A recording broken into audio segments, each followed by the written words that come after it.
ఒకరోజు మా ఇంట్లో చిన్న స్నాక్ స్పెషల్ చేయాలని అనిపించింది. పిల్లలు, పెద్దలు అందరూ ఇష్టపడేలా ఏదైనా కొత్తగా చేయాలని అనుకున్నాను.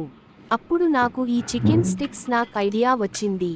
ముందుగా ఫ్రెష్ చికెన్ తీసుకుని బాగా కడిగి, అందులో ఉప్పు, కారం, కొత్తిమీర, పుదీనా, ఉల్లిపాయలు వేసి మిక్సీలో వేసి మెత్తగా పేస్ట్లా గ్రైండ్ చేశాను. ఈ మిశ్రమం చాలా బాగా రెడీ అయింది. తర్వాత ఐస్ క్రీమ్ స్టిక్స్ తీసుకుని, ఆ చికెన్ మిశ్రమాన్ని చేతులతో రౌండ్గా మరియు కొంచెం పొడవుగా ఆకారంలో స్టిక్స్పై అమర్చాను. ఇలా చేయడం వల్ల పిల్లలకు తినడానికి సులభంగా ఉంటుంది.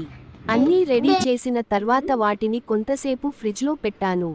ఫ్రిడ్జ్లో ఉంచడం వల్ల మిశ్రమం బాగా సెటవుతుంది మరియు ఫ్రై చేసే సమయంలో విడిపోదు. తర్వాత కడాయిలో నూనె వేడి చేసి, ఒక్కో స్టిక్ని నెమ్మదిగా వేడి నూనెలో వేసి గోధుమ రంగు వచ్చేవరకు డీప్ ఫ్రై చేశాను. బయటకు తీసి కొద్దిసేపు అలాగే ఉంచి అదనపు నూనె వదిలించాను. చివరగా టమోటా సాస్తో ప్లేట్లో సర్వ్ చేశాను. బయట క్రిస్పీగా, లోపల సాఫ్ట్గా ఉండే ఈ చికెన్ స్టిక్స్ అందరికీ చాలా నచ్చాయి. ఇది ఈవినింగ్ టైంలో టీతో తింటే ఇంకా రుచిగా ఉంటుంది. మీరు కూడా ఇంట్లో ట్రై చేసి ఎలా వచ్చిందో కామెంట్స్లో చెప్పండి.